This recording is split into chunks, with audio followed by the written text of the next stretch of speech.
Hey guys, and welcome back. Today I'll be watching We Stand Alone Together, which is basically, you know how in Band of Brothers we had snippets of the actual veterans telling us bit things. I think this is like a documentary style about the veterans.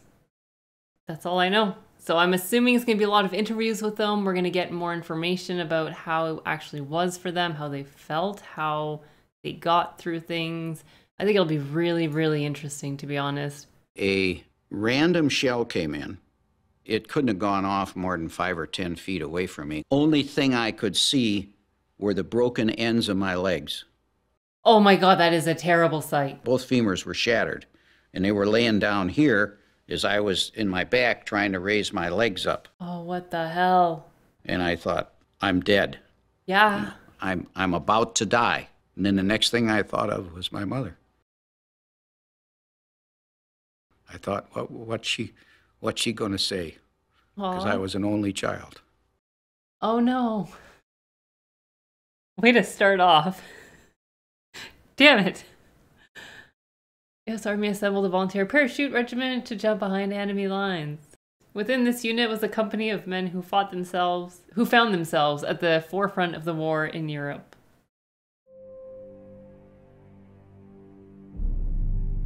Parachuted into Normandy on D-Day. Fought for the liberation of Holland. That'd be terrifying. Held the front line in the Battle of the Bulge. And captured Hitler's Eagle's Nest, yes. And Nixon got as much alcohol as he could possibly want. This company sustained one of the highest casualty rates of the war. Well, I mean, they were always on the front line, right? Easy company. 506th Parachute Infantry Regiment, 101st Airborne Division.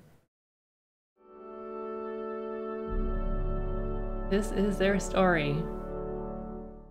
I feel like I forgot all their names, which I hope I didn't. My name is C. Carwood Lipton.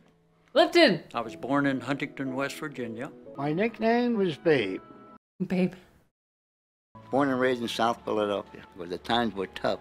On December 7th of 41, the USA is in a war with Japan, and everything just went silent. Yeah, that would have been a freaking bombshell. Ooh. I was going to be in some top kind of a unit, or I wasn't going to be in the Army. Very different times. Nobody forced you to do this. You volunteered. And it was the notion that you wanted to do something. You wanted to be with the best. I mean, that makes sense. You know those people better than you will ever know anybody in your life. That comes when you start your training, while that progresses. Yeah, you form a bond for sure. And a lot of the training was to build you up physically and mentally. Some of them lost as much as 40 pounds. Oh my God, yeah, I mean, that makes sense. I weighed about 130. If I'd have lost 40 pounds, I wouldn't have been big enough to stay. They'd be there one day and they'd be gone the next. Yeah, you need the top of the line, best of the best. But they couldn't take that hard training. Well, he had the cream of the cream. Had to climb this mountain called Currahee every morning. Currahee, that's what the first episode is. Of course, the name Currahee means we stand alone together. And it didn't matter how hard they trained you and how tired you got, you would still go out on your own and run the mountain at night. Oh, wow. Which was ridiculous because when you had to run it during the day, all you did was bitch and moan. And then you do it at night? We learned how to be soldiers. All of us coming in from no experience in the Army at all. The training regime went really well, it seems. 101st Airborne Division was as well trained as you could get a soldier to be. That makes sense. That makes sense. Nervous as hell getting on the plane. You're asking yourself, what the hell am I doing here? We did. There was a bunch of guys out there that already made their jump, hollering, "You're going to be sorry," you know. You didn't want to be afraid, so you kept that out of your mind. But it was quite a thrill. It was just like going on a roller coaster. That must have You get been off like and you want to go right back on again. exhilarating. Terrifying.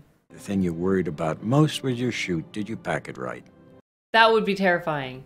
Pack it one day and jump the next day. You had all night to think about it. Like, did I forget this? Did I not fold it right? What? Better open. The men were trained, hardened, physically and mentally, and they were ready to jump. He was going to lead them. Little did he know. I want to rewatch all of Band of Brothers now. 15 months of training, Easy Company boarded the transport ship Samaria bound for England, September 3rd. Oh. When you walk up that gangplank, you know you're gone. Will I ever be coming back? I don't know. Oh, man. Atlantic crossing lasted 12 days. Preparations for the Allied invasion continued for another 8 months. Oh, wow. You're going to be jumping behind the enemy lines. What do you expect? You have no idea. You can't. That'll make anybody stand and search his soul for a few minutes. You want to try to avoid thinking of all like the different what-if situations. Ugh. It would drive you mad. Just about a week before D-Day, they put us no liberties, no nothing. You couldn't get out of the camp. They had guards around. That's when you felt that this is it. Had no idea that there was that much hardware. Yeah. Seeing it is just like something else. Got the orders to get on the planes. This is it. It's very, very interesting to see like people smiling because I would be terrified. We had confidence in our leaders. We were confident and calm. I guess you do have a lot of time to prepare mentally. They've been training and then they had 8 months in Europe also. Not like, oh hey, you're going tomorrow. We were all loaded down to the gills. Medic. It's amazing that they do have footage though of this time. Oh, D-Day. My feelings was for my brother who was killed. Oh, in Italy, right? I swore I was going to kill every damn German I came across. And I saw the thousands of craft ships. That's a lot. And I think that's when I first realized how large the invasion was. And that's when the fireworks started. You don't want fireworks. Oh, not those kinds. July the 4th celebration, 10 times over. That's why everybody wanted to get out of the plane as fast as they could. Yes? Hit the static line with the hook and out the door. That's when I lost this famous leg bag. Most of the paratroopers that landed didn't have nothing. Oh, I thought it was just like a one-off incident. Because we jumped at speeds of 150 miles an hour. And lower than we should have been. Oh, okay. Only I was gone out and my leg was in. And I was hanging upside down. What? Paul Rogers rolled me out. I just helped him out. I just threw him out, I guess. Get out of there. Whoever the machine gunner was down there that was concentrating on me apparently was not a very good shot. Good. That's good. And my chute fell across the power lines and I hit that fence. It had glass in the top of it and cut me up. Oh my God. Poor guy. We didn't know where we were. And we were running into Germans everywhere, but we had to hide. If we didn't, we were dead meat. Outnumbered slightly. Trench knife and a canteen and about 6 candy bars in my pocket. He's got candy bars. We're good. Ready to fight the German army, you know. Germans didn't know where we were. Whereas on the beach, those Germans had those big guns aimed right at them. Yeah. Oh, they had it tough. They had it tough. They did. I admire every one of them. You want a parachute instead of going to the beach if I had a choice, but you wouldn't know until it happens. And it's fired from a camouflage position. Guns were hidden on a farm called Brecourt Manor. We thought we knew where every foxhole was in Normandy. But on this one, the Germans had moved in there and camouflaged us so well. Huh. We didn't know it was there. Easy Company received orders to take the guns with a squad of 12 men. Easy. E Company was the assault company of the battalion. Easy Company MVP in this. They weren't aware of what we had. They didn't realize we only had 12 people. Winters was an exceptional leader. Seemed like it, yeah. Had enough hang time on it that about the time it got to them, it went off in the air. Oh, no. And I got one of them. Okay. And I said, well, he's going to miss me. And then it went off, and I felt like it blowed my butt over my head. He hollers, "I'm sorry, I goofed." I felt like I'd kind of let him down, but It's beautiful when you think of a guy dedicated to his company, that he apologizes for getting hit. Yeah. And maybe if I had been harder, if I had done a little bit better job, there would have been a couple more men going home. I feel like he did like the most amazing job from what we saw. 24 officers and men. They jumped with 139. Oh man, they lost like nearly half. The replacements. Yeah. We were the replacements for the people who were killed in action or wounded in the Normandy mission. Young kids that came in. They're just kids. I don't know why. They were the first ones killed. Maybe they were trying to impress the older guys. Oh. They were like heroes to us, you know. That's how we looked at them. Oh, for sure. I didn't want to be friendly with replacements coming in because, They just God, die. I didn't like to see them get killed. Market Garden. People are continually losing helmets and equipment, and all this equipment's raining down. And if you got hit with this, you're going to be killed. Or Oh, yeah. Never even thought of that. The Dutch, it was just marvelous, their reaction. And they're like just dressed in like their normal clothes. Then you have the Americans in like all their gear. Liberated the Dutch after 4 years.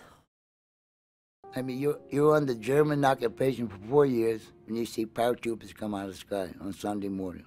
Who are they? They're the angels. Yeah. They love you. I've been so freaking happy. And they hugged you and kissed you, and we didn't mind. Naturally, we was young. We didn't mind at all. Of course not. Village to village along Hell's Highway, Easy Company crossed Holland to the Rhine River. they could observe any movement we made. When I peeked over, I see a hand there with a potato masher. Oh, no. And he threw it at me. Oh. Hit my helmet and bounced off. I hollered out to the guys below, live a grenade. Yeah. And it exploded, and then it caught me in the face, neck, left arm, under the arm, in the shoulder blade. I feel like this guy's been through so much. I think I threw the 8 grenades in about 4 seconds. Joe Toy stepped out of it. I'm hit all over. I said, I'm going to go see Jim. 9 men lost their lives. Jim Campbell might be alive today.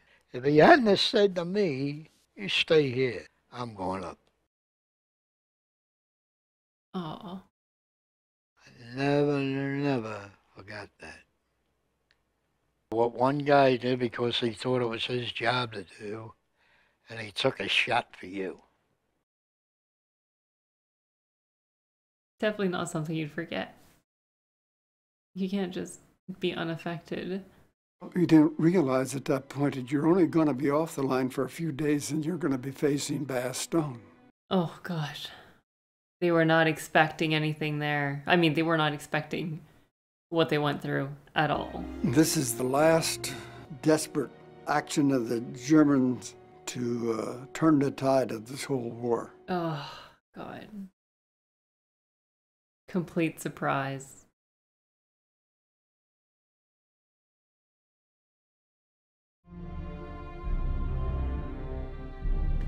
The largest engagement in the history of the U.S. Army, the Battle of the Bulge. 600,000? Okay, I didn't know it was that massive. Holy crap. Sure looks different now. There ain't no snow. Yeah, this looks very, very different. Of course, the Krauts had plenty of artillery. Most intense I went through right here. Yeah. Shell out of it. Completely unbalanced.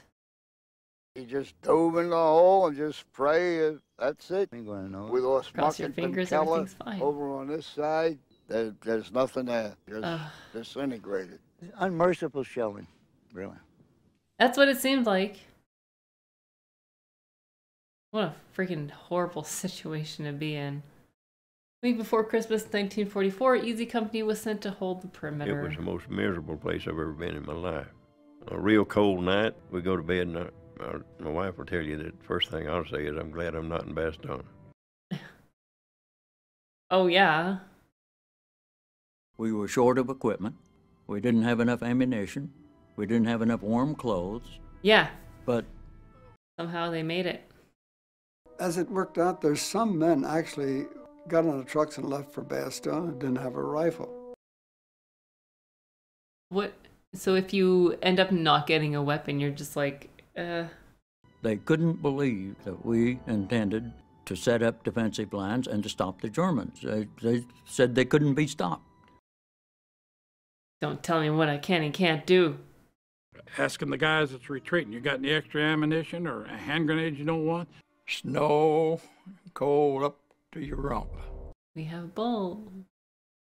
At this particular time, it's on top of a kind of a hill. Germans knew right where we were, and they really gave us a shellacking. That was just horrible to see. Just living it would be something else. You'd be surprised how quick you can get through that hard ground when somebody's shooting at you and them shells are falling. You need the motivation? No matter where you looked around the circle, you could see artillery flashes. We knew from that we were surrounded. Oh my gosh. But we went through a couple of shellings, earth shaking. If you live through them, you remember them for the rest of your life. You never forget them. I wonder how they fare in like earthquakes. The Germans had zeroed in artillery. Trees were knocked down, branches were knocked out of trees. There were holes in the ground. 3 holes, I guess, yay? And as we hit the woods, artillery attack came. Joe said, Jesus Christ, what do I have to do to die? I went out to see what I could do for him. Bongo, I got it too. Oh, that was heart-wrenching to see. I went over to Garnier. He said, Lip, they got old Garnier this time. We got him out of there. I better not talk about it. Oh. Yeah, better not talk about it. They're terrible. Because if I remember correctly, they're like his best friends. Really good friends. When a man was wounded, we felt happy for them. He had a ticket to get out of there. And when we had a man who was killed, we're glad that he found peace. That is such like an optimistic outlook. It's amazing. I haven't got one scratch. When I do get it, I'm really going to get it. And he was right. Oh. In this little town of Foley, he got killed. I feel like there's different mindsets. Some people just are like, I'm already dead, so it doesn't matter. They held Bastogne suffering massive casualties. They lost 15 men. Freaking Easy Company just keeps losing more and more, but then again, they're put in like really difficult situations. March 15th, 1945, we're nearing the end. Never before has a full division been cited by the War Department in the name of the President for gallantry in action. With that tradition, therefore, will always be associated the name of the 101st Airborne Division and of Bastogne. I mean, what they did was no small feat. Well, I said, push the German army across the Rhine. Time to get into Germany. Easy Company. We're at episode 9 now. Berchtesgaden, that's the end of the line. It's the retreat that Hitler had for himself. They all followed him to Berchtesgaden. This was their final retreat. Like they know they're done there. Hitler's Berchtesgaden retreat, the chalet from which he hoped to rule the world, now lies in ruins. Didn't quite work out that way, huh? And the great window through which the Fuhrer gazed out on the Alps. That's a nice view, though. I picked up a lot of German items, postcards and envelopes that were addressed to Hitler. That place was full of this big art, you know. Rembrandt. Oh, soldiers like us, we don't recognize a painting when we see it. Oh, yeah, whatever. 1,200 artworks worth untold millions are included. That's a lot of art right there. I guess he did go to art school. Try to. A warehouse full of gin. And we took it all and set up a bar. Had 7 truckloads of champagne and cognac out of A those. lot of freaking booze. So we stayed pretty well oiled for a while. Oh, that champagne was good. That was the only time that I can ever remember that when I was in service that the whole company fell out in their underwear. Nice. A nice little break. I had seen the Holocaust. Oh, I had yeah. seen what the Germans had done to the Jewish race by taking over their homes. If they Perfectly picked up a acceptable. few trinkets, I had no problem. That's true. Oh, they got to see the freaking Holocaust, the survivors. And, you know, the piles and piles of bodies. Nobody has ever taken the time to tell you how to handle a surrender. We'll talk about that when we get there. Yeah, that was a part of the plan, part of the training. In Austria, Easy Company helped secure the surrender of 25,000 German troops. I think we thought that the Germans were probably the evilest people in the world. Hey, I haven't got Nazis here. I got some Catholics. He presented me this pistol, offered his personal surrender, Oh, that was what we saw back in episode 10? which naturally I accepted gratefully. But it wasn't until later that I realized this pistol had never been fired. There was no blood on it. Oh, wow. That's the way all wars should end, with an agreement with no blood on it. And I assure you, this pistol has never been fired since I've had it. November 30th, they were inactivated from duty. That is a whole ordeal.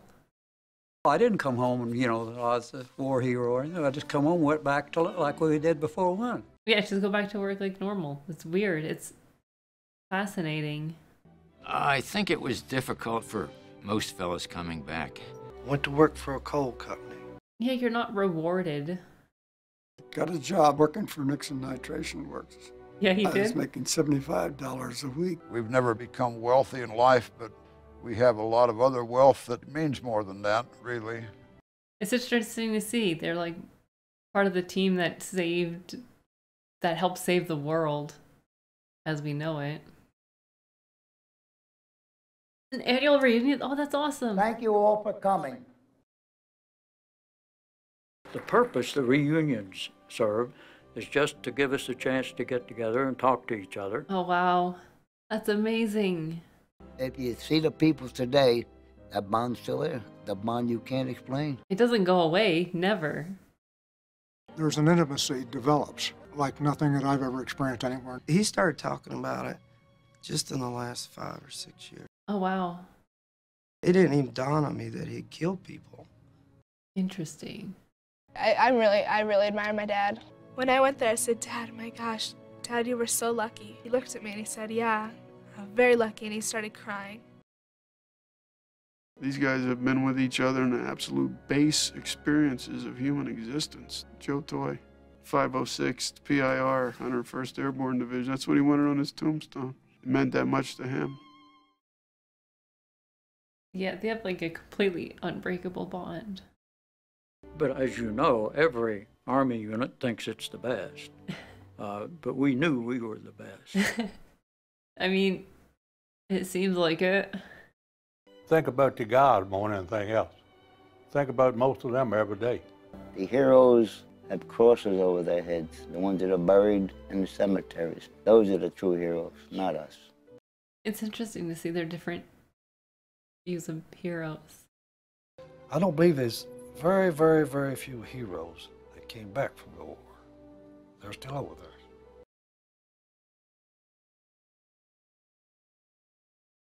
Grandpa, were you a hero in the war?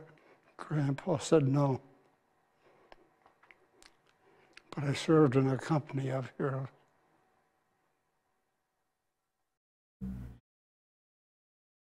Honestly, just amazing to hear it all.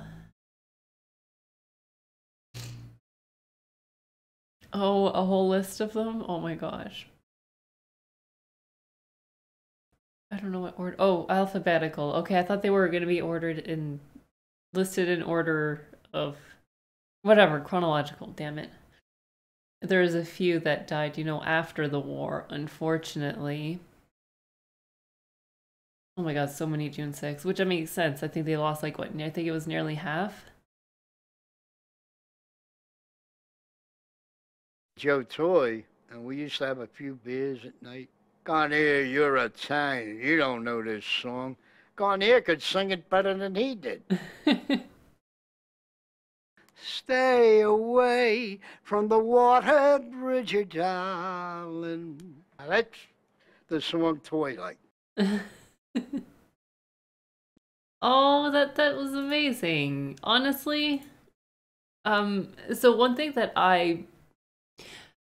I find is hard to remember, which might sound weird, is that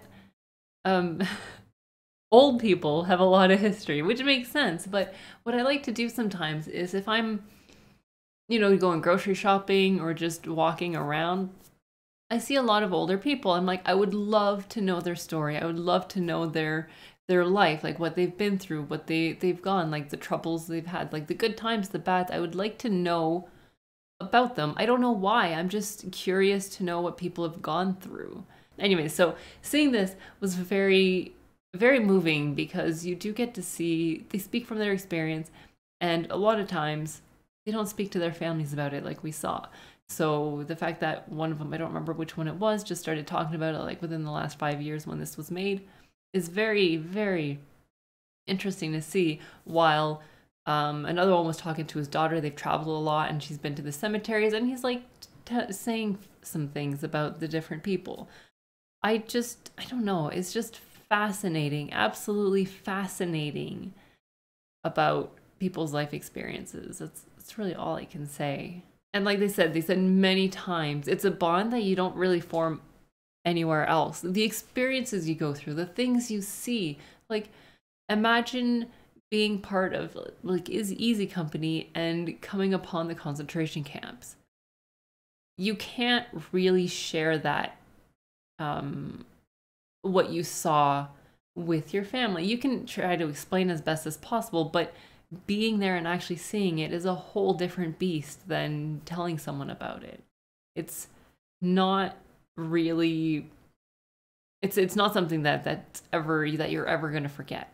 But yeah, this was amazing. This was very, very interesting to see their different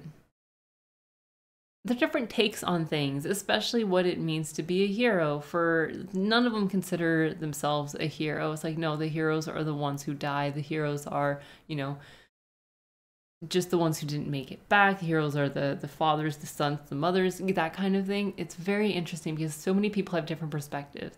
And I really enjoyed, or maybe not enjoyed, but I really liked hearing them say, hated all the Germans. And then they're like, hey, we realized like this guy could have been a friend. We could have had so many common interests. We could have been, the best of friends if circumstances were different. So I'd be very curious to know how their perception on Germans shifted throughout the years. It's such an unfortunate thing. If a war is just, it's just terrible.